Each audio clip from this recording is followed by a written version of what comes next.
안녕하세요. 시작하시죠. 새해 복 많이 받으십시오. 오랜만에 뵙는 분들이 많네요. 그래서 잘 지내셨길 바라고 진짜로 보고 싶었습니다. 올 한해 이제 또 첫 시작인데 함께 잘 달려서 또 좋은 소식 많이 들려주시고 또 업계에서 같이 또 만나가지고 놀고 많은 것들을 나눌 수 있으면 좋겠습니다. 진심으로 바라고 그러기 위해서 저도 최선을 한번 다 해보고 벌써 이제 이 새해 첫 날에 또 이렇게 여러분들 뵈니까 저도 이제 슬슬 무서워요. 쫄려요. 뭐가 나올까 싶어요. 근데 그 몫은 제가 하는 거고 이제 여러분들의 부탁드릴 몫은 이제 알아서 잘 외워주시고 이제 올해는 암기입니다. 암기. 이제 작년에 연기까지가 이해가 위주였으면 올해는 이제 이해는 좀 효율적으로 하시고요. 암기, 암기. 그래서 지금부터는 뭐 나의 어떤 그 장거리 페이스를 조절해가지고 8월까지 잘 뭐 이딴 건 없어요. 지금 이미 단거리예요, 단거리. 그러니까 숨이 가쁘게 뛰고 있는가를 한번 늘 고민해 보실 필요가 있습니다. 그럼 과연 어젯밤까지 나는 숨이 가빴는가를 한번 고민해 보시면 또 내일부터는 어떻게 해야 될까 이런 것들이 좀 나오지 않을까 싶어요. 원래 작년에도 1월 2일부터 이렇게 특강을 했었거든요. 올해는 사실 더 파이팅 있게 1월 1일부터 하고 싶었는데 주변에서 욕을 먹지 못해서 안달인 거냐라는 말씀을 많이 주셔가지고 오늘 뵙게 됐어요. 그래서 특강이 뭔지를 좀 말씀을 드리면 이게 제목이 오늘 리마인드 특강입니다. 리마인드 특강. 그래서 오늘 오전 오후 하고요. 내일 오전 오후 하고요. 물론 이제 우리가 얼마나 호흡이 좋아가지고 잘 나갔냐에 따라서 내일 오후에 조금 일찍 맞춰질 수도 있고요. 아니면 조금 늦게 맞춰질 수도 있고요. 그거는 이제 나가는 거 봐서 그렇게 진행이 될 것 같습니다. 근데 말씀드린 것처럼 리마인드 특강이에요. 그러니까 연기에 우리가 충분히 다 설명을 드렸다라고 전제를 하고요. 물론 1기 가서 중요한 부분들 연기랑 똑같이 깊이 있게 설명을 천천히 예시 들면서 할 거예요. 근데 오늘은 뭐 할 거냐면 지금 이제 방학이잖아요. 방학.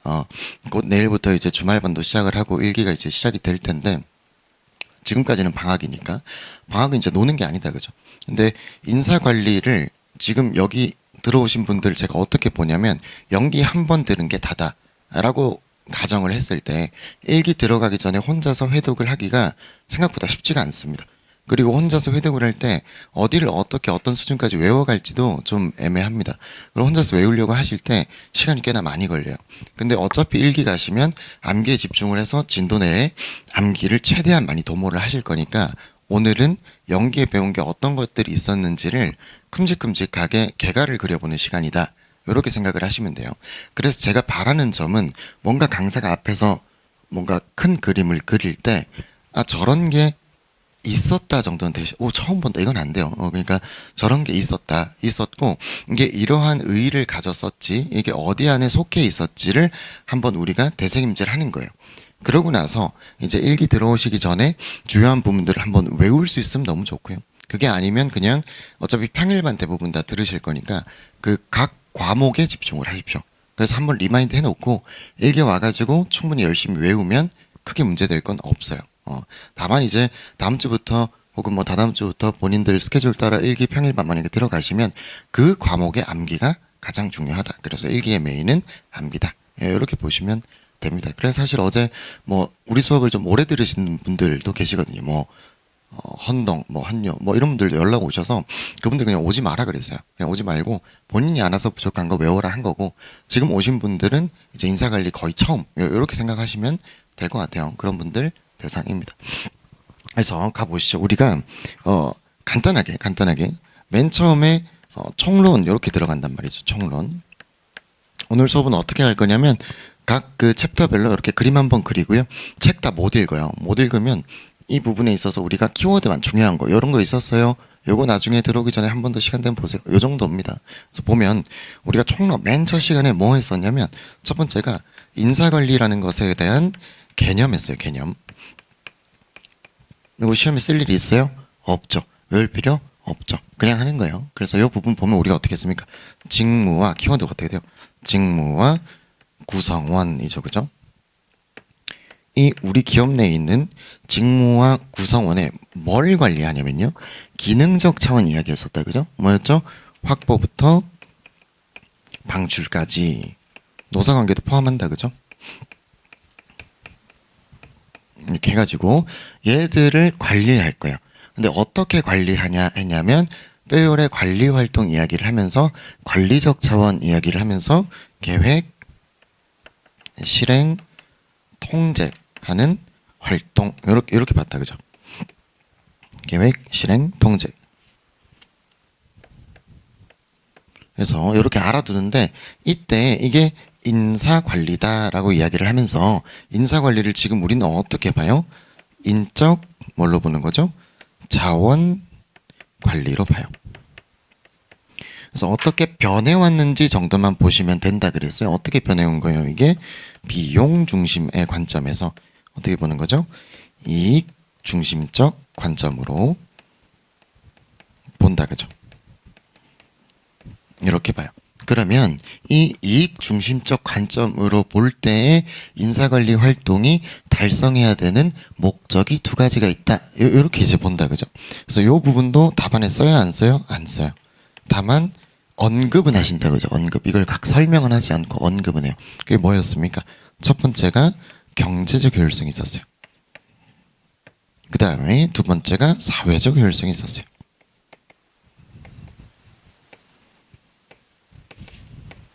이렇게 너무 간단하다 그죠? 그럼 얘 키워드 잡으면 얘는 뭐예요? 누구의 입장이죠? 조직의 입장. 뭐 하는 거였어요? 생산성 그죠? 얘는 뭐였어요? 간단하게 보면 구성원의 만족. 이렇게 본다 그죠? 그러면 구성원의 만족이 중요해요? 조직의 생산성이 중요해요? 라고 보았을 때 우리는 어떻게 보는 거예요? 상호 보완적이며 경쟁적인 관계다. 이렇게 정리를 했었죠. 쉽다 그죠?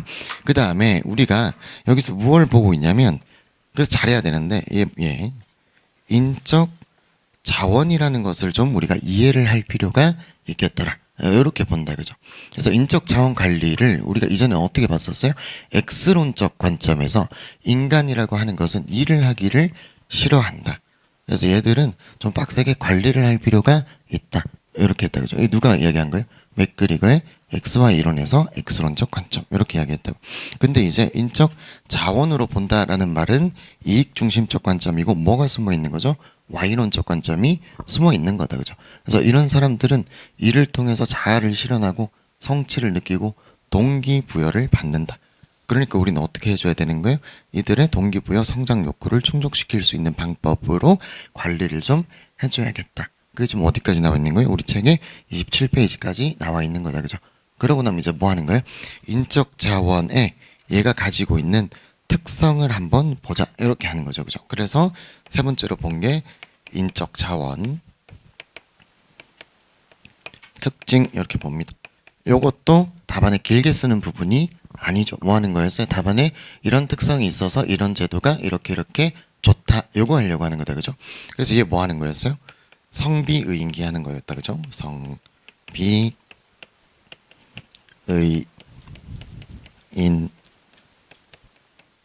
이렇게 봤었어요. 이거 뭐였습니까? 성과의 주체다. 얘가 돈 벌어다 주는 애다. 요래서 중요하다 했었고요. 비 뭐예요? 비용이 든다. 뽑으면 월급뿐만 아니라 다양한 비용이 든다. 요거 하는 거였고요. 그 다음에 의사결정의 주체다. 요건 어디랑 맞닿아 있어요? 사이먼의 의사결정이라고 해가지고 기업의 생존에 있어서의 기업은 연속적인 의사결정을 하는데 그때 의사결정의 질에 따라서 기업의 생존이 결정된다. 그거 누가 한다고요? 얘가 한다고요. 그죠?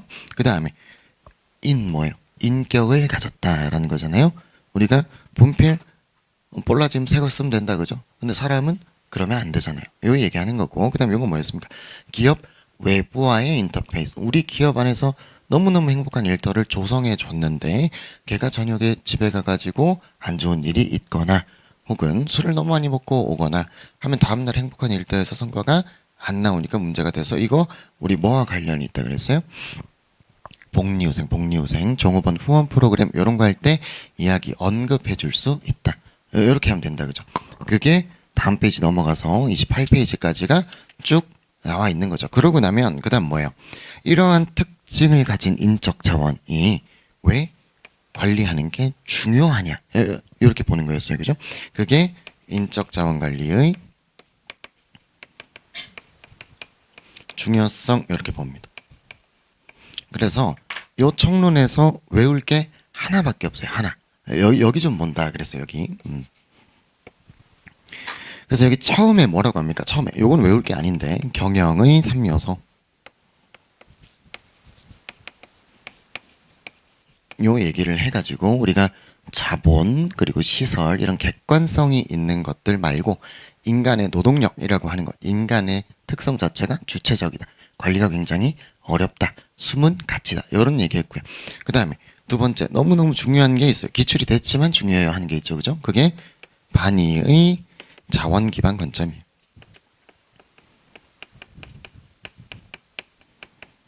해놓고 그 다음에 또 중요하다고 한 게 뭐예요? 사이먼의 의사결정이 있었다. 그죠? 아까 이야기한 거. 그 다음에 네 번째로는 뭐가 있어요? 마이클 포터의 가치사슬 모형이 있어요. 가치사슬 모형은 뭐였습니까? 우리가 기업 결국 왜 있는 거죠? 영리법인이에요. 영리법인. 돈 벌라고 있는 게 돈 벌라고. 그러면 돈을 버는데 직접적인 관련이 있는 것들을 뭐라 그래요?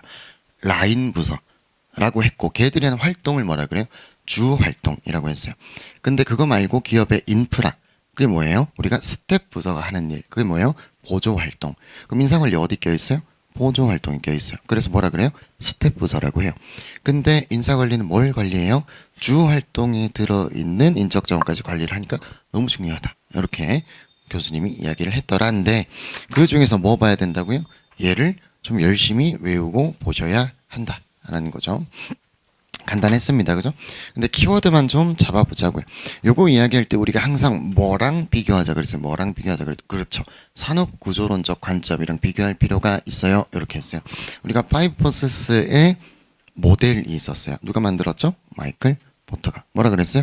이 5가지 힘에 따라서 어떠한 산업군에 속하는지가 좋겠다라고 했어요. 이거 지금 기업 내부의 자원 봐요? 안 봐요? 안 봐요. 그럼 결국 전략은 뭘 통해서 도출되는 거예요? 5가지의 힘에 따라서 적합한 산업이 어디냐가 곧 전략인 거예요.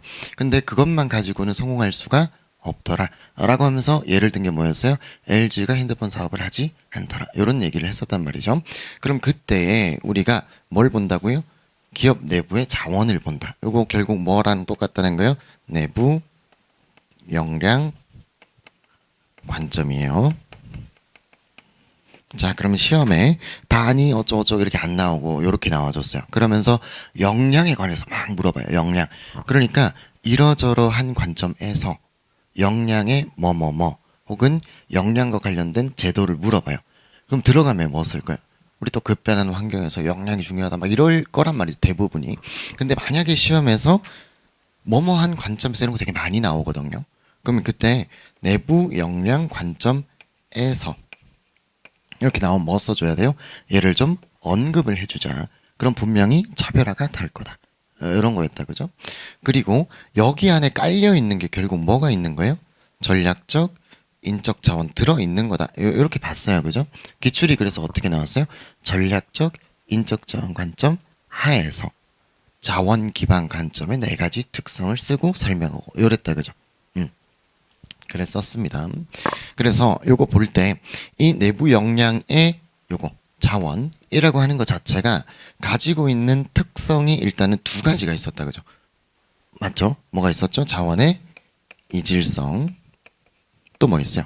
자원은 쉽게 이동하지 않는다 라고 하는 자원의 비이동성. 이렇게 있었어요.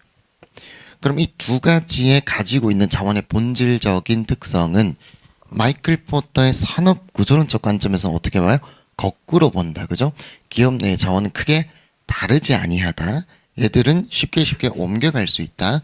그러니까 우리가 파이브 프로세스 모델에서 요구하는 어디에 속할 것인가에 대한 전략이 훨씬 중요하다. 이렇게 대별되는 거였다. 그죠? 됐고. 그 다음에 이 자원이 경쟁 우위라고 하는 것을 달성하기 위해서 가져야 되는 4가지 특징이 있다. 그죠?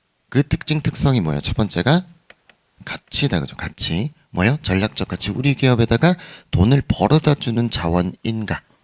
그러면 돈을 벌어다 주면 얘는 뭐예요? 경쟁 동위다. 그죠? 그 다음에 또 뭐가 있었습니까? 희소한가가 있었어요. 희소성. 희소성이 있다면 얘는 뭐예요? 한시적 경쟁 우위다. 그죠? 이렇게 됐고요. 그 다음 또 뭐가 있죠? 그 다음에 모방 불가능성이라는 게 있었어요. 모방 불가능성.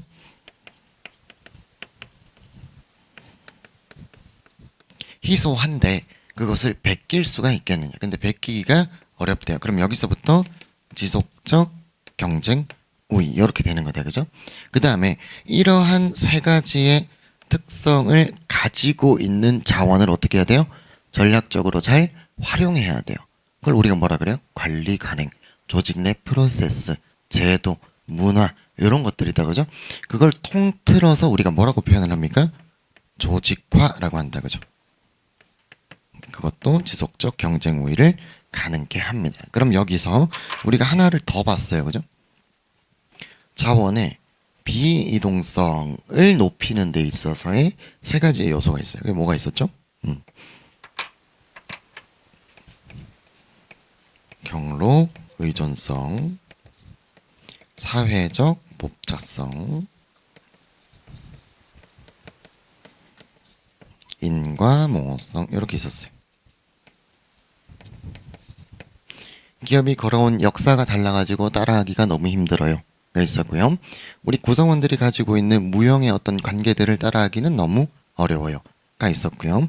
그 다음에 돈을 벌어서 이 제도를 도입해서 성과가 난 건지 혹은 이 제도를 도입했더니 돈을 많이 벌어서 좋아진 건지에 대한 선후 관계가 굉장히 확인하기가 어려워서 이 세 가지 때문에 뭐가 높아져요?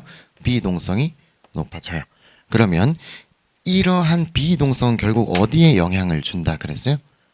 따라하기가 어렵다. 이렇게 되는 거다. 그죠? 이렇게 정리를 하면 뭐가 끝나요? 반의의 자원기반 관점이 끝나요.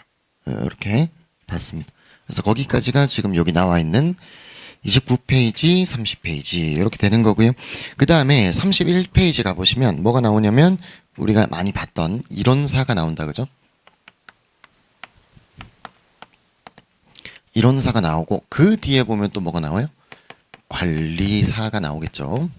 근데 여기는 열심히 안 봤다. 그죠? 왜 안 봐요? 얘는 우리가 노사관계에서 노사관계 발전 단계랑 유사해서 안 봤는데 그럼 여기 이론사에서는 두 개 보잖아요. 우리가 첫 번째 뭐 봐요? 기계적 접근. 두 번째 인간관계적 접근.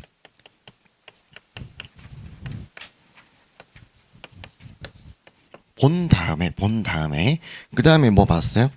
기타 접근들 이렇게 봤어요. 그럼 요거 두 개는 대략 떠오르실 거고 여기 안에는 우리가 다양한 게 있었어요. 뭐 노동지향적 접근, 뭐 성과주의 접근 뭐 이런 게 있었는데 그 중에 이해만 하셔야 된다라고 봤던 게 뭐예요? 시스템적 접근 이렇게 있었어요. 요것만 이해해 두자 이렇게 봤었어요. 이렇게.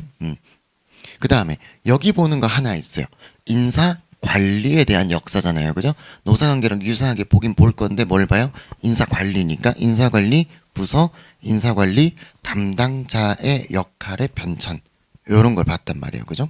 그래서 원래 뭐 하는 애들이었어요? 얘는 수시적인 본인이 원래 하는 업무 근태관리, 교육훈련 뭐 이런 것들 했다고요. 급여관리. 근데 그게 아니라 보다 다양한 업무를 종합적으로 잘 해야 된다라고 하면서 우리가 우리 써본 키워드를 요거를 좀 가져가시죠 했던 게 있어요. 그게 뭐예요? 인사관리의 내지향적 외지향적 역할을 잘 할 필요가 있다. 이익 중심적 관점에서 관리하자라고 이야기를 하면서 뭐 봐요? 울리히의 다중 역할 모델 이렇게 본다. 그죠?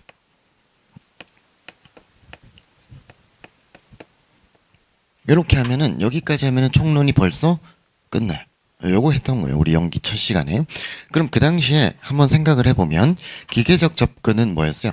테일러의 과학적 관리법. 그럼 여기서 우리가 뭐 보셔야 된다고요? 테일러 과학적 관리법. 그럼 이때 뭘 좀 보자고요? 비과학적이었다. 비과학적이었다. 그래서 비과학적인 것들을 좀 이해하고 외워두고 거기서 제일 큰 게 뭐였어요? 우리가 성과급제에 대한 불신, 목표량이 없었다. 작업 조건도 지 맘대로였다. 라는 것을 테일러가 확인을 한 다음에 뭘 만들어내죠? 과학적 관리 원칙을 만들어내요. 원래 교수님 책에 이제 4가지 나와 있는데 우리는 어떻게 외워요? 양조, 차선장 이렇게 외웠다 그죠? 양조, 차선장.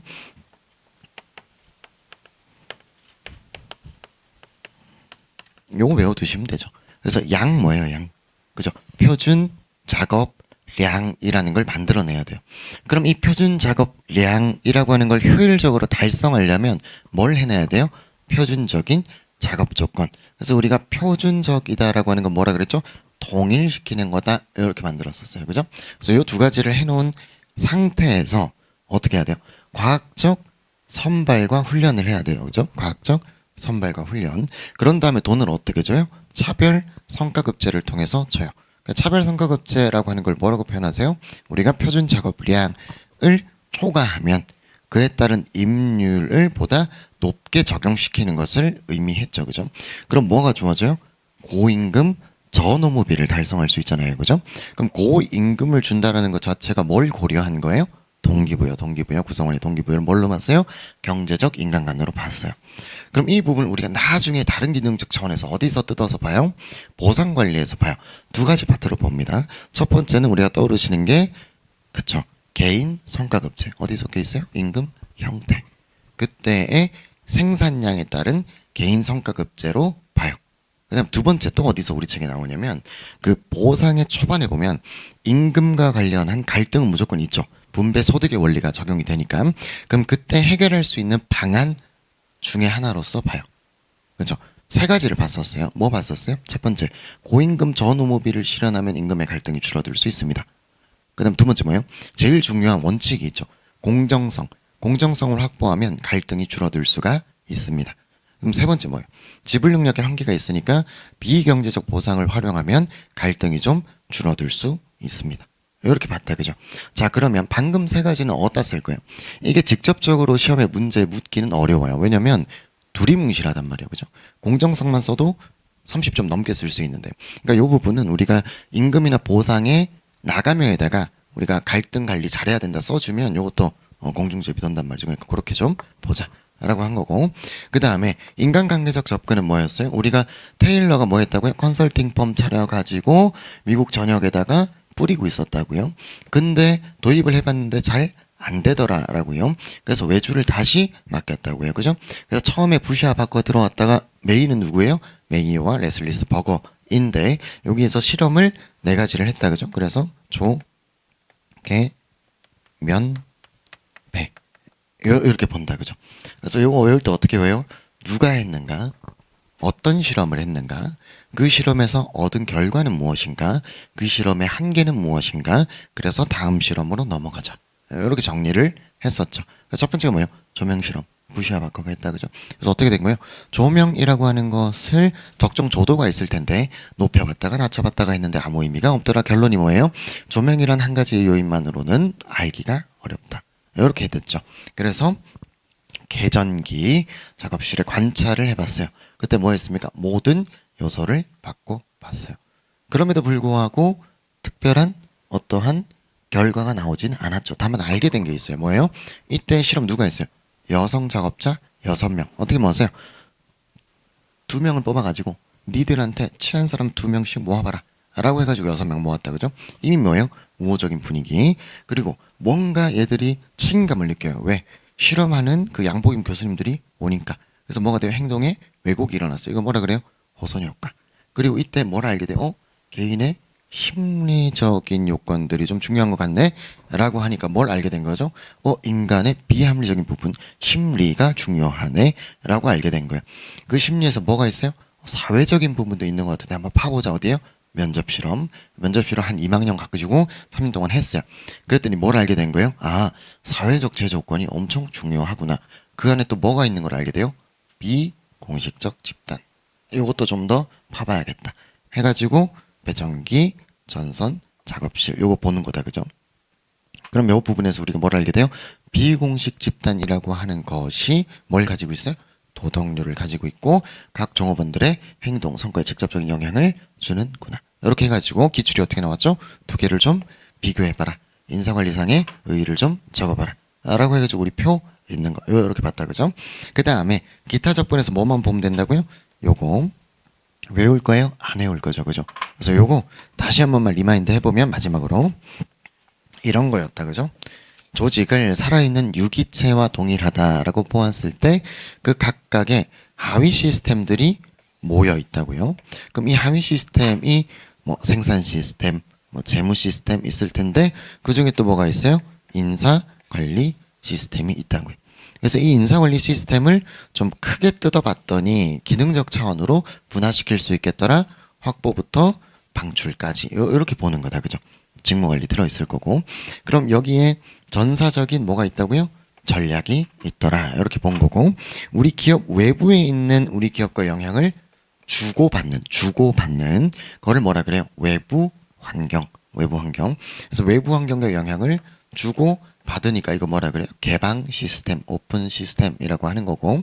우리 기업 내부에 있는 환경 중에 제일 중요한 건 뭐예요? 전사적인 전략이라고 하는 거고.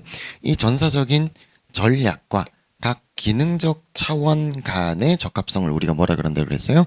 수직적 적합성이라고 하는 거고, 각 기능적 차원 간의 적합성 뭐라 그러는 거예요? 수평적 적합성이라고 하는 거고, 그 다음에 인사관리 시스템 내적 적합성이라고 하면 결국 뭐 이야기하는 거예요?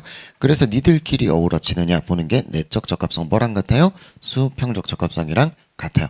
그 다음에 외적 적합성을 많이 헷갈리시는데 뭐예요? HR 시스템이 있으면 그 밖에 있는 모든 것들이잖아요. 그죠? 그 밖에 있는 모든 것들. 그럼 이때 수직적 적합성은 외적 적합성 맞아요? 맞죠? HR 시스템 바깥에 있으니까. 그럼 조직 문화 외적 적합성 맞아요? 맞죠? 바깥에 있으니까. 생산 시스템과 어우러지는가 외적 적합성 맞아요? 맞죠? 바깥에 있으니까. 외부 환경 어때요? 외적 적합성 맞죠? 왜? 바깥에 있으니까요. 그럼 만약에 시험에서 어떤 제도나 접근을 두고 외적 적합성을 논하라라고 하면 뭐 써야 되는 거예요? 우리가 방금 이야기한 거 써야 된다는 거예요. 그럼 결국 외적 적합성 물어보면 수험생들이 대부분 뭐 쓰시겠습니까? 전략 쓰겠죠. 전략만 쓰고 나머지는 외적 적합성이 뭐지? 혼란스러울 수 있잖아요. 그죠? 그러니까 우리는 그 외의 것들도 검토를 해주면 될 것이다 라고 해서 언제 풀어본다고요? 일기 때 풀어볼 거다라는 거죠. 됐어요.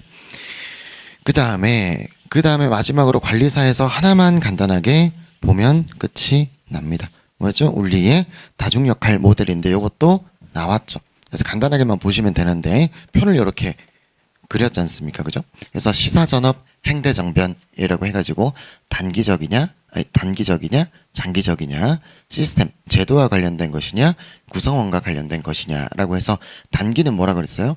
변화가 없는 거 늘 우리가 원래 하던 거 계속 하는 거. 장기는 뭐예요? 변화가 있는 업무. 이렇게. 그래서 우리가 행대전변 이렇게 봤다. 그죠? 행정 전문가, 종업원 대변인, 전략적 파트너, 변화 담당자. 어떻게 외워요? 그것의 개념 그리고 실제로 하는 일 이렇게 외우고 발전 순서 알려주면서 두 가지 얘기해야 된다. 그죠? 조화롭게 잘하자. 그 다음에 지금 EHRM이 도입되어서 단순 반복적인 업무는 떨어지기 때문에 비중이 떨어지기 때문에 나머지 것들에 집중해서 할 수 있게 되었다. 이런 얘기를 해주면 끝.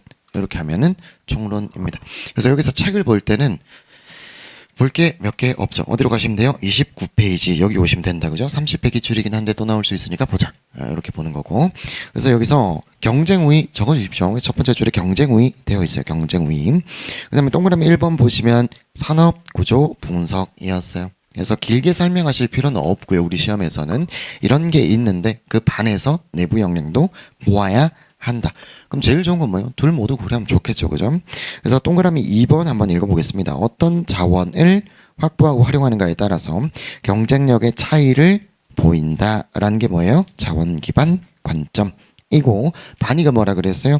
자원이 지속적인 경쟁무의 원천이 되려면 그 밑에 줄에 이질성이 있어야 한다고. 여기서 돈 되는 이질성의 네 가지 특성이 브리오 인 거고, 그 자원이 가지고 있는 특성이 네 번째 문단의 비이동성인 거고, 이렇게. 그래서 가치는 두 번째 줄에 가치 있는 인적 자원은 성과를 창출, 뭐요? 돈 벌어다 준다 얘기하는 거고, 비용 절감 매출 증대 실현할 수 있다. 희소성 보겠습니다. 두 번째 줄에 희소한 인적 자원이 지닌 가치를 모방, 따라할 수 있다면 따라하기 전까지만 경쟁 우위를 가질 거니까 마지막 줄에 일시적인 한시적인 경쟁 우위를 부여하게 된다.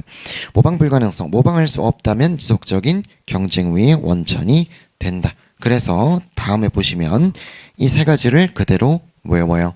그래서 이 세 가지가 높아질수록 비동성이 높아지고 모방이 어렵다. 이렇게 적을 거예요.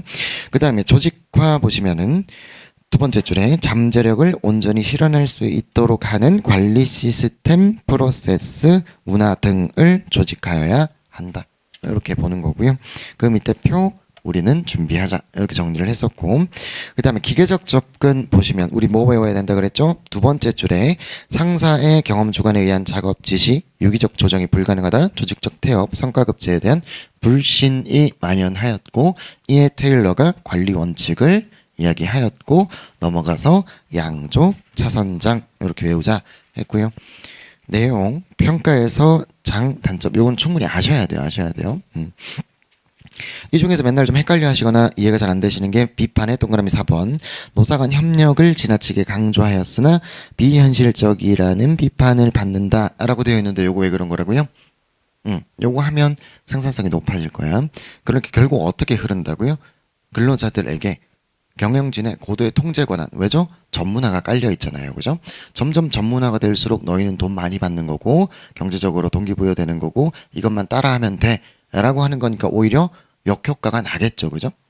그 부분이 우리가 어디에 나오는 거예요?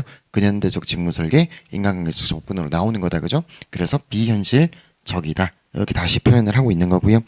인간관계적 접근은 우리가 뭘 보는 거예요? 거기에 있는 세 번째 문단을 좀 외우자라고 했었어요. 인간의 행위가 외적 요소보다 내적 요소에 결정된다고 보며 작업자의 행동을 이해하기 위해서는 주관 태도 심리 상태를 면밀히 파악하여야 한다고 주장하였다. 이게 뭐예요? 인간관계적 접근의 개념이라고 볼 수 있겠다. 그죠? 그래서 실험 4가지를 했다. 조개면 배를 빠짐없이 외우자. 이렇게 된 거고요. 넘어가 보시면 거기서 시스템적 접근법은 이해만 하시면 된다. 37페이지 넘어갑니다. 39페이지 오셔가지고 첫 번째 줄 늘 쓰는 말이요. 늘 쓰는 말 어디에 써도 이상하지 않더라. 비용이 아니라 이익이다 라고 이야기를 하면서 다섯 번째 줄 봐보시면 네 번째 줄 기업 내부 시장에서의 경쟁력을 높이는 한편 이걸 뭐라 그래요? 대내지향적인 역할. 그 밑에 줄에 긍정적 이미지 유지하고 다른 기업과 비교해서 기업의 매력을 줌으로써 외부 노동시장에서의 경쟁력을 제고하겠다. 대외지향적 역할 둘 모두를 잘 해야 한다. 어떻게 잘할 거냐? 다음 페이지 넘어가시면 인사 담당자의 역할의 발전이라고 해가지고 우리 표 그릴 때 어떻게 한다고요? 구분에 대한 개념 이야기 하자 그랬어요. 그죠? 그래서 시사전업 개념 이야기 해주고 행대전변 개념 하는 일 이야기 해주고 시사점 2가지 적어주자. 이렇게 하면 끝이 나죠. 그 다음에 환경은 우선 쭉 넘어가고요. 이거는 다 하고 나서 할 거고. 총론이 끝났고요. 바로 직무로 가겠습니다.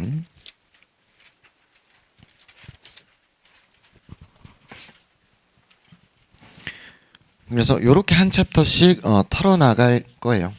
그래서 이런 게 있었다 이해만 좀 해두시면 되고 다만 이제 특강이니까 짧잖아요. 짧은 만큼 지루할 틈이 없다. 그래서 이제 저도 여러분을 뭐 웃기기 위해서 노력을 한다거나 뭐 썰을 푼다거나 그럴 필요가 없고 이렇게 좀 담백하게 쭉 가보자고요. 내일까지.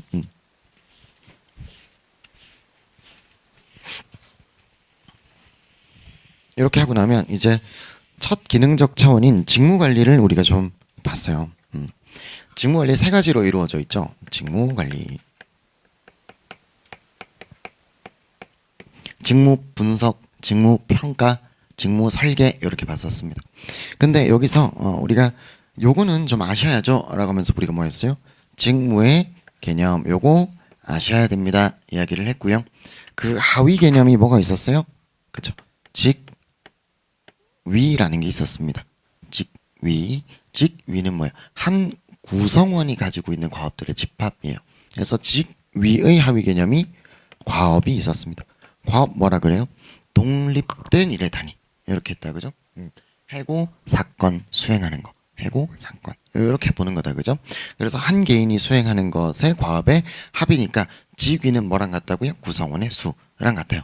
그럼 직위 분석을 하면 가장 정확하고 타당도가 높을지언데 그러지 않는 이유가 시간적으로 비용적으로 과다하니까.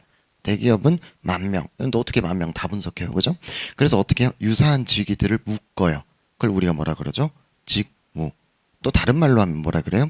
그 유사한 과업들의 일의 범위를 형성하는 것. 그걸 뭐라 그래요? 직무. 그래서 우리가 직무를 볼 거야.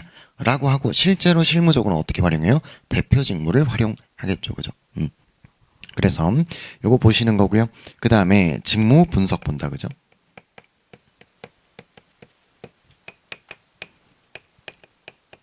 개념이었는데요. 키워드 우리 어떻게 배운다 그랬어요? 우리 조직 내에 있는 직무들을 뭐예요? 그죠? 재정보. 재정보 두 가지 보신다 그랬어요. 첫 번째 뭐예요? 과업. 그 다음에 직무 수행에 있어서 요구되는 뭐 보는 거예요? 자격 요건. 이렇게 본다 그죠? 재정보를 수집해서 분석해가지고 관리하는 활동이에요. 그래서 요거 분석해가지고 뭐 만들어요? 두 개 만들어요. 직무, 기술서. 뭐와 관련된 거예요? 과업과 관련된 거다, 그죠? 그 다음 뭐 만들었어요? 직무, 명세서 만들었어요. 뭐와 관련된 거예요? 자격, 요건과 관련된 거예요. 이렇게 보는 거였다, 그죠? 그 다음에 옛날에 50점짜리라고 이제 나온 게 있었죠. 활용 방안. 뭐 하려고 하는 거냐? 뭐라고요? 목적. 또 뭐라고 해요? 의. 이렇게 요거 써봐라. 이렇게 나왔었던 적이 있습니다. 그래서 이거 외울 때 나왔으니까 어떻게 배운다고 했어요? 그냥 키워드만 보신다. 라고 하면서 첫 번째로 조직, 업무, 합리화 이렇게 한 다음에 직무 분류가 가능해진다. 이렇게 외워두시고요. 이렇게 한 다음에 그 다음 뭐 하면 돼요? 확보부터 방출까지 보자. 이렇게 하면은 끝났습니다. 그죠? 그래서 우리 기업 내에 있는 직무가 어떤지를 알게 되니까 조직 구조를 짤 때라든지 그 과업을 어떤 직무에 속하게 할 것이라든지에 대한 합리성을 가지게 되는 거고, 그리고 직무를 분석해서 결국 뭐예요? 분류를 해 놓을 거고, 그럼 그것을 학교평 보유방에도 다 활용할 수가 있게 되는 거고, 이렇게 하는 거다. 그죠? 그럼 당연히 선발에는 뭐 하겠어요? 과학적 선발을 하겠죠. 아, 이런 사람이 필요하구나. 평가할 때 어떻게 했어요? 직무별, 과업별로 KPI를 만들어서 획일화된 평가가 아닌 구체성 있는 평가를 하겠죠. 방출할 때 뭐부터 보낼 거예요? 덜 중요한 직무부터 보내겠죠. 이런 것들을 잡아가시면 된다. 그게 121페이지부터 2페이지 상단까지다. 이렇게 보는 거였다. 그죠? 그러고 나면 뭐 보는 거예요? 직무 분석의 절차. 이렇게 보는 거였다. 그죠?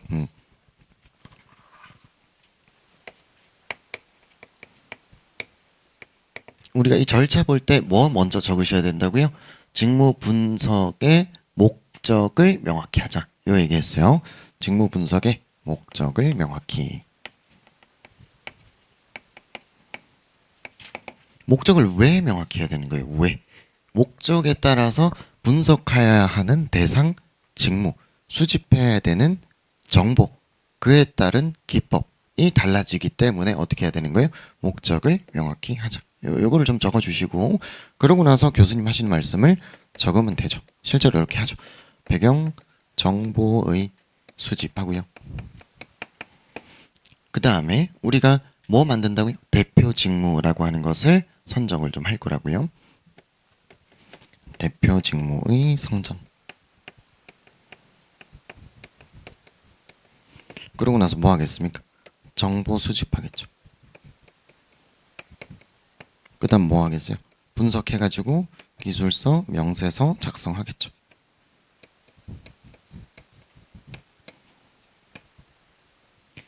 그래서 이 부분도 나올 수 있는데 나오면 빠짐없이 다 써야 되겠다. 요런 겁니다. 우리가 이제 올해가 아니죠. 작년에 인사관리 점수가 좀 시끌시끌 하잖아요. 그죠? 그리고 제가 연기 끝나고 그 축가연 해가지고 생각보다 좀 많은 분들이 왔어요. 많은 분들이 온 김에 뭐 이거저거 물어보기도 했고, 그리고 작년 열심히 해서 시험 치신 분들 중에 이제 답안 보고 오신 분들의 점수랑 좀 비교를 해가지고 뭐 어떤 것들이 좀 유의미할까를 봤는데, 아직 산문도 좀 애매하긴 합니다. 산문이 좀 제일 애매한 것 같은데 이번에. 근데 안전하려면 이 남들이 쓰는 만큼 많이 써야 되겠다라는 생각은 좀 들더라고요. 이번에 칼제점을 하니까 좀 이제 넘버링이 잘 안 돼 있거나 한 개는 좀 깊이 썼는데 깊이 쓴 만큼 나머지 개수를 못 채운 부분들, 예를 들어 장단점을 써라 라고 했는데 나는 두 개를 좀 깊이 있게 썼어요. 근데 이 사람은 네 개 쓴 거예요. 근데 이 많이 쓴 사람이 좀 점수를 좀 많이 받는 경향.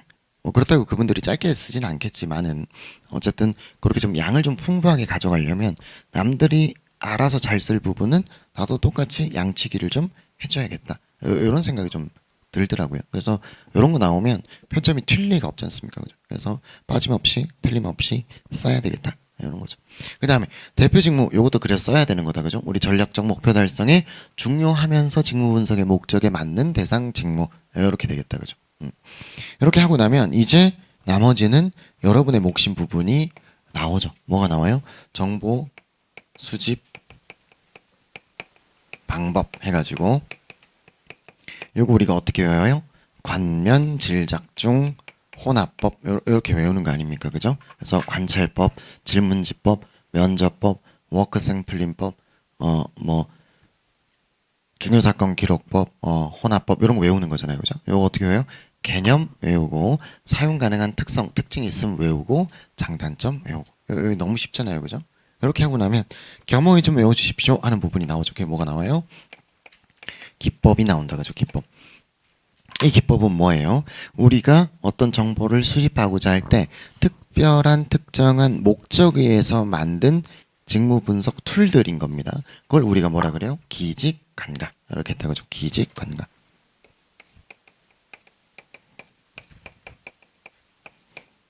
기능적 분석법, 직위분석 질문지법, 관리직위 분석 질문지법, 과업 목록법, 이렇게 되어 있었다, 그죠? 그래서 이거 좀 외우고, 이렇게 하면 사실 뭐가 끝나요? 직무 분석이 끝나요. 그러고 나서 우리가 마지막으로 뭐 봐요? 마지막으로 우리가 성공 방안 해가지고 실패 요인과 성공 방안 이렇게 본다, 그죠? 이렇게 하면 끝나죠. 그래서 여기는 뭐가 들어있었어요? 우리가 그래도 요 정도 해주시면 됩니다. 부적절한 표본을 추출하였거나, 혹은 반응 세트가 일어났거나, 혹은 직무 분석하는 동안 환경이 변하였거나, 혹은 구성원의 행동이 변하였다면 직무 분석이 잘 될 수가 없어요. 요거 해주는 거고, 성공 방안은 그냥 두 가지만 좀 편하게 보시면 돼요. 첫 번째는 우리가 특별한 목적을 가지고 다른 기업 따라가지 말고 우리 기업에 맞는 직무 분석을 좀 하자.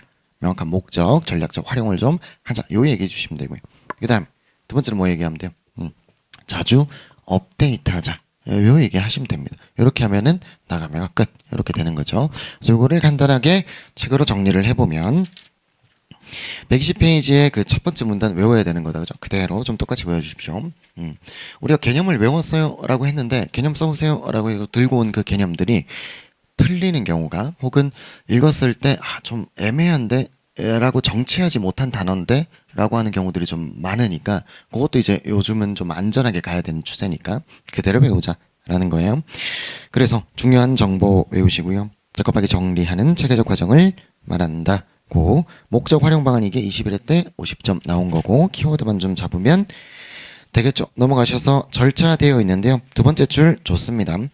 광범위한 정보 수집 활동이므로 범위, 필요한 정보의 내용, 정보 수집 방법에 따라 추구하는 목적의 포인트가 달라질 수 있다. 목적을 명확히 하자. 양가로 1번부터 5번까지 그대로 외우면 되겠죠.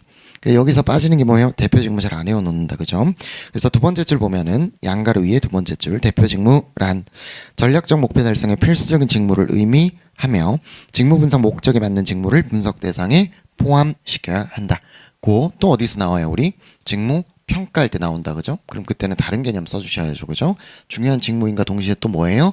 적절한 임금액을 받고 있는 것으로 판단되는 직무가 대표 직무인 거고, 여기는 뭐라고요? 요거다. 이렇게 보시는 거고, 관면질 작중 잘 외워주시면 되죠. 어려울 거 없고, 양가로 2번에 횡단, 종단, 요것만 한번 생각을 해보면 횡단이 뭐였어요? 공간적인 거. A 공장, 안에 컨베이어 벨트가 여러 개 있다면 그 각각의 컨베이어 벨트 혹은 A 공장, B 공장 이런 거고요. 종단은 뭐예요? 종단. 시간적 관점이다. 그죠? 오늘 해보고 한 달 뒤에 해보고 두 달 뒤에 해보고 요 얘기였습니다. 나머지는 어려운 게 없죠. 넘어갑니다. 그 다음에 기직 간과되어 있는데요. 기능적 직무 분석을 여기에 이렇게 이제 우리가 고시촌에서 요 정도 쓰기로 약속이 되어 있는데 실제로 기능적 직무 분석의 절차를 뜯어보면 결국 뭘까지 만들어낸다고요? 성과의 표준, 성과의 표준, 그에 따른 어떤 기준과 행동 이런 것들이 나오게 되어 있어요. 그래서 여기 보면 뭐라고 되어 있냐면 한 동그라미 2번의 밑에 줄에 또한 이 기법은 작업자의 작업 행동에 초점을 맞추었기 때문에 행동의 종류, 복잡성 정도, 자격 요건의 수준을 체계적으로 파악할 수 있다는 장점이 있다라는 게 절차상으로 그게 도출되기 때문에 그렇습니다. 예를 들어서 기본서에 예시를 들고 있는 게 속기사, 뭐 자료 입력직 이런 걸 예시를 들고 있거든요. 그럼 거기에 있어서 한 페이지 내에 오타가 2개 이하일 것, 뭐 이런 식으로 나온단 말이죠. 그 얘기가 여기에 나와 있는 설명이구나 라고 이해만 하시면 되겠습니다. 그 다음에 직위분석 질문지법은 다 외운다 했죠. 다 외운다. 투정성타 환기까지 다 외운다. 관리직의 질문지법은 그 뒤에 나와 있는 표에 13가지 중에 한두 개 정도만 외우시면 된다. 고 여기 앞에 있는 줄글은 어디부터 외워요? 네 번째 줄부터 쭉 외운다. 이렇게 됐었다. 그죠? 됐어요. 이렇게 하면은 끝이네요. 기술서 명세서 간단하게 좀 보시고요. 넘어가시면 실패 요인 오류 해가지고 양가로 1, 2, 3, 4 정도 간단하게 보시고 성공 요 부분은 한 2가지 정도 원하는 거 빼서 보면 끝이 난다. 라고 하면 직무 분석이 끝나요. 그 다음에 직무평가 개괄을 한번 잡고 잠깐 쉬겠습니다.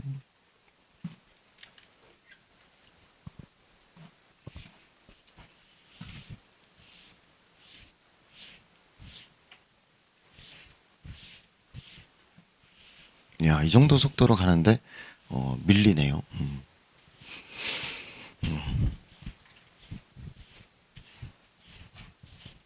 그래도 학원에 그 말씀을 드렸어요. 그 진도가 많이 느리면은 내일 저녁도 먹고 밤까지 한번 이렇게 달리는 것도 나쁘지 않겠다라고 미리 말씀을 드려놨어요. 그렇죠. 직무 평가입니다. 여기 중요하다 그죠? 중요하다 그죠? 직무 분석보다 중요하다 그죠? 최근에 안 나왔잖아요. 그래서 여기를 좀 열심히 보자. 이렇게. 첫 번째 우리가 개념 뭐라고 합니까? 그쵸? 조직 내 직무들의 뭘 봐요? 상대적 가치를 평가하는 활동을 직무평가. 이렇게 상대적 가치 중요합니다. 됐고요. 그 다음에 우리가 가점사항이 좀 있어요. 라고 한 게 있어요. 가점사항. 외우려면 외우고 아니면은 치우고 여기 있었어요. 대두 배경 2가지. 이렇게 했다 그죠? 뭐가 있었습니까? 2가지가. 첫 번째가 각 부품별로 우리가 테일러의 과학적관리법에서 임률 요 얘기하잖아요. 그죠? 임률이 뭐예요? 각 부품 단위당 적용되는 임금 단가란 말이에요. 근데 부품별로 어려운 부품일수록 임금 단가가 높을 거고 쉬운 부품이 낮을 거지 않습니까? 그럼 종업원들이 와가지고 물어보는 거예요. 쟤랑 나랑 똑같이 한 개 만드는데 제가 만드는 게 왜 더 비싸요? 라고 물어본단 말이죠. 그거 설명해야 될 거 아닙니까? 그죠? 그게 뭐예요? 난이도에 따라서 임금 단가가 달라. 뭐 한 거야 방금? 직무 평가한 거잖아요. 그죠? 그러니까 각기 다른 임률을 설명하려고 한 겁니다. 그래서 애초에 서구사회에서는 기본급이 아니고 얘들 뭐 했다고요? 개인 성과급제로 관리를 하고 있었다고요. 임금을. 그러다가 정착노동이 증대하면서 어떻게 되죠? 가게 생활의 안정성을 위해서 뭐라고 하죠? 고정급, 기본급이 높아져야 된다. 라고 했고 우리나라는 뭐 했어요? 연공급 했고 쟤들은 뭐 했어요? 직무급 했고 그러니까 변동급에서 고정급으로 변화하면서 뭘 도입했어요? 걔들은 직무급 도입을 해서. 그래서 뭐가 발달했다고요? 직무 평가. 간단하게 적어주면 좋죠. 그 다음에 두 번째로 보는 게 우리 목적 내지 의의였어요. 요거는 세 가지 이렇게 외우십니다. 세 가지. 첫 번째가 뭐예요? 확보, 배치 이렇게 외우시고요. 그 다음에 두 번째를 뭐라고 외우시냐면 개발 이렇게 외우시고요. 세 번째가 임금 혹은 보상 이렇게 외우세요. 한 다음에 요 확보 배치의 합리성, 개발의 합리성, 임금의 뭐라고 외워요? 합리성. 합리성은 틀린 키워드가 아니에요. 그래서 다 적용시키시면 됩니다. 이렇게. 당연히 우수한 인재를 뽑았어요. 그 인재를 뽑으면 어디다 배치해야 돼요? 난이도가 높고 상대적 가치가 높은 직무에 배치를 해서 뭐예요? 전체적인 합리성을 도모해야 돼요. 그럼 개발은 뭐예요? 우리 경력, 경로 뭐예요? 나아가는 길이다 그죠? 나아가는 길. 그걸 어떻게 배치할 거예요? 낮은 가치부터 높은 가치로 경력 경로를 설계하겠죠. 그러려면 뭐가 돼야 되는 거예요? 직무 평가 이렇게. 그 다음에 임금의 합리성은 뭐예요? 우리가 연공급은 뭐라고요? 그냥 짬에 따라서 주니까 조직 가치의 기여도 공헌도를 전혀 반영하지를 못하죠. 근데 얘는 어떻게 할 수 있어요? 그쵸? 우수한 종업원을 높은 가치를 지닌 직무에다가 배치해가지고 돈을 주니까 합리적이다. 그래서 뭐예요? 뭐가 전제되어 있어요? 우수한 종업원, 높은 가치의 배치. 이걸 뭐라 그래요? 능력주의의 실현이라서 합리적이다. 그 다음 또 어떤 합리성이 있어요? 동일한 일을 하면 동일한 임금을 줄 거야. 뭐요? 일에 따라서 돈을 줄 거야. 일에 따라서 돈을 줄 거야. 뭐요? 합리성. 합리성 두 가지다. 그죠? 능력주의의 실현, 동일 노동, 동일 임금 원칙의 실현. 그래서 뭐라고요? 합리적이다. 이렇게 볼 거라고요. 그 다음에 이러고 나면 이제 뭘로 나가가요? 우리가 직무평가 실제에서 구분을 본다. 그죠? 구분. 구분을 어떻게 봐요? 이렇게. 이거 중요하다 그랬죠. 그죠? 여기 종합적이다. 분석적이다. 계급적이다. 계열적이다. 이렇게 봅니다. 그래서 어떻게 보시죠? 서열법, 분류법, 점수법, 요소, 비교법 이렇게 보십니다. 그죠? 그 다음에 발전 단계가 어떻게 된다고 봐요? 이렇게 됐어요 라고 해요. 물론 요 두 개는 뭐 별로 차이는 안 납니다만은 그래요. 그 다음 얘는 뭐예요? 종합적이라고 하는 것은 포괄적인 판단. 여기 키워드다. 그죠? 포괄적인 판단. 그 다음 얘는 뭐 하는 거예요? 얘는 기초적인 요소로 분해해서 계량적으로 평가하는 거. 그 다음에 계급이다라고 하는 건 키워드가 두 개다. 그죠? 뭐예요? 직무와 뭘 비교하는 거예요? 기준. 그 다음 또 뭐가 있어요? 급간이 나누어져 있어요. 급간이 나누어져 있어요. 계급이라고 하는 것 자체가 급간이 나누어져 있다. 그 다음에 계열적이다라고 하는 것은 급간이 나누어져 있지 않다라고 하면서 뭐예요? 직무와 직무를 비교한다. 그래서 뭐 한 거예요? 미세 조정이 불가하다, 가능하다. 이렇게 보는 거지 않습니까? 그죠? 그래서 여기는 쉽죠. 이거 뭐 하시면 돼요? 개념 외우고, 유형 외우고, 장단점 외우고, 끝. 이렇게 하면 끝납니다. 그 다음에 얘 둘을 좀 열심히 보자 라고 해가지고 점수법, 요소비교법은 그래도 특강이지만 좀 열심히 보기 위해서 10분 쉬시죠. 이렇게 하면 되겠습니다.